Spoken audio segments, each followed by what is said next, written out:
At first glance, the flamingo appears almost unreal. A bird balanced on impossibly long legs, painted in shades of pink that seem borrowed from sunset rather than biology. It stands motionless in shallow water, neck curved like a question mark, reflecting perfectly on the surface below.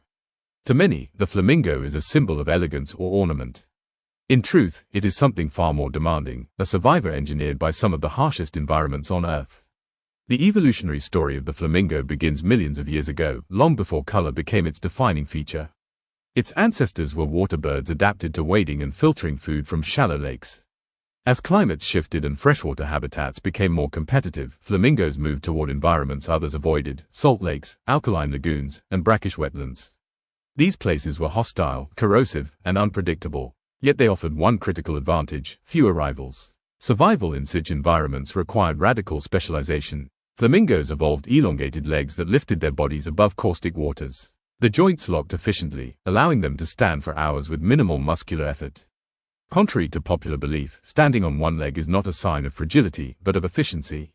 By reducing heat loss and muscular strain, the flamingo conserves energy in environments where every calorie matters. The neck, often perceived as purely aesthetic, is a precision tool. Composed of elongated vertebrae, it allows the head to reach deep into water while the body remains upright. This posture enables flamingos to feed without submerging their entire bodies, reducing exposure to corrosive conditions and conserving heat. At the center of the flamingo's survival strategy lies its beak, one of the most specialized feeding instruments among birds. Bent sharply downward, the beak operates upside down, a design unique among avian species. Inside, rows of fine lamellae act as a biological filter. As the flamingo sweeps its head through water, it pumps liquid in and out, trapping microscopic algae, crustaceans, and plankton while expelling excess water. This feeding method defines the flamingo's world. The organisms it consumes are rich in carotenoid pigments, compounds that, once metabolized, are deposited into feathers and skin. Pink is not a decorative trait, it is a chemical consequence of diet. Without these pigments, flamingos would appear pale or white. In captivity, where diet is controlled, color fades unless carotenoids are supplemented.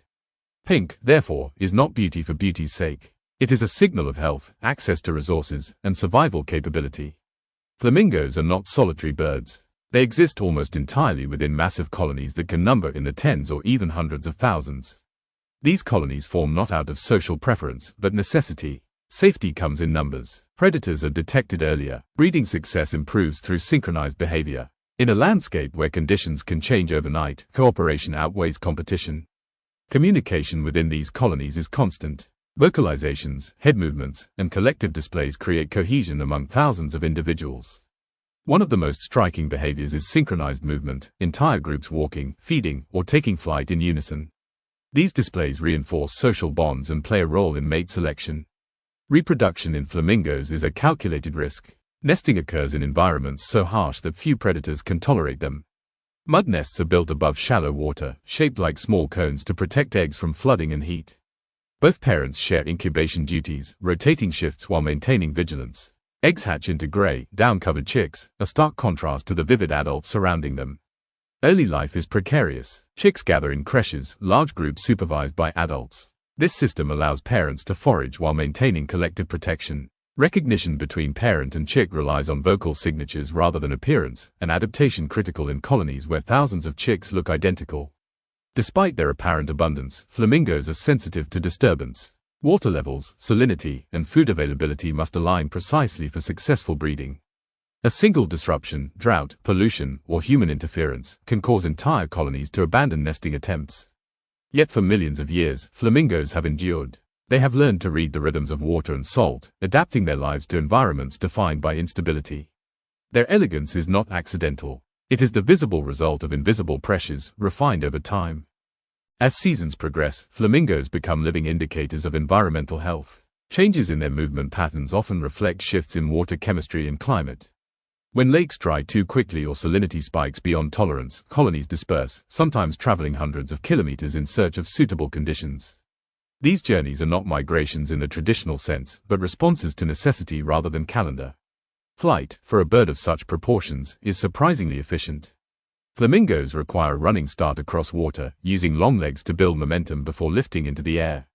Once airborne, their extended necks and legs streamline the body, reducing drag. In formation, they conserve energy, traveling long distances between feeding and breeding sites. Ecologically, flamingos play a subtle but vital role. Their feeding activity stirs sediments, influencing nutrient distribution within wetlands. By consuming algae and microorganisms, they help regulate water quality, preventing blooms that could destabilize ecosystems.